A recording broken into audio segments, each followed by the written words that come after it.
আওয়ামী লীগের শাসনামলে বাংলাদেশ বিশ্বের অন্যতম বড় ব্যাংক কেলেঙ্কারির সাক্ষী হয়েছে। এ সময় রাজনৈতিক প্রভাব খাটিয়ে ও রাষ্ট্রীয় গোয়েন্দা সংস্থাকে ব্যবহার করে দেশের 7টি ব্যাংক ও একটি আর্থিক প্রতিষ্ঠানের নিয়ন্ত্রণ নিয়েছিল এস আলম গ্রুপ। এরপর কোনো ধরনের নিয়মনীতি তোয়াক্কা না করে নামমাত্র জামানতের নামে বেনামে প্রায় 2,25,000 কোটি টাকা আত্মসাৎ ও বিদেশে পাচার করেছে শিল্পগোষ্ঠীটি। বাংলাদেশ ফিনান্সিয়াল ইন্টেলিজেন্স ইউনিটের এক প্রতিবেদনে এইসব তথ্য উঠে এসেছে। প্রতিবেদনে এস আলম গ্রুপকে এস গ্রুপ ছদ্মনামে কেস স্টাডি হিসেবে এইসব তথ্য তুলে ধরে বিএফআইইউ। দৈনিক প্রথম আলোর এক প্রতিবেদনে এইসব তথ্য তুলে ধরা হয়।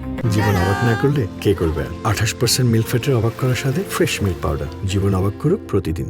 প্রতিবেদনে আরও বলা হয়েছে, এই অর্থ পাচারের কয়েকটি কৌশল ব্যবহার করেছে অপরাধীরা। এর মধ্যে রয়েছে জালিয়াতিপূর্ণ ঋণ, নিয়ন্ত্রণমূলক আইন লঙ্ঘন, রাজনৈতিক ক্ষমতার অপব্যবহার ও ব্যাংকিং কাঠামোর পদ্ধতিগত কারসাজি।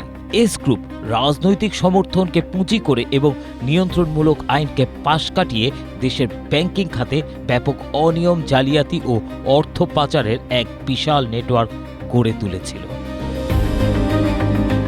এস আলম গ্রুপ দেশের বৃহত্তম বেসরকারি বাণিজ্যিক ব্যাংকের নিয়ন্ত্রণও নিয়ে নেয়। তারা সেখানে একটি সরকারি গোয়েন্দা সংস্থা এবং উচ্চ পর্যায়ের রাজনৈতিক সংযোগের প্রভাব ব্যবহার করেছিল।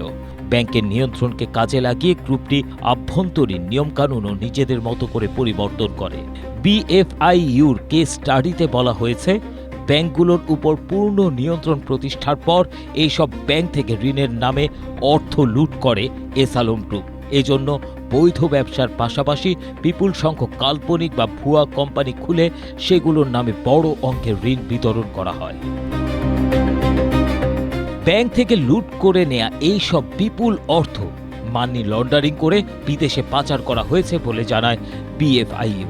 সংস্থাটি বলছে, অর্থ স্থানান্তরের জন্য এস আলম গ্রুপ মূলত বিভিন্ন ট্রাস্ট অ্যাকাউন্ট, আন্তর্জাতিক বাণিজ্য এবং হুন্ডির মতো অনানুষ্ঠানিক মাধ্যম ব্যবহার করেছে।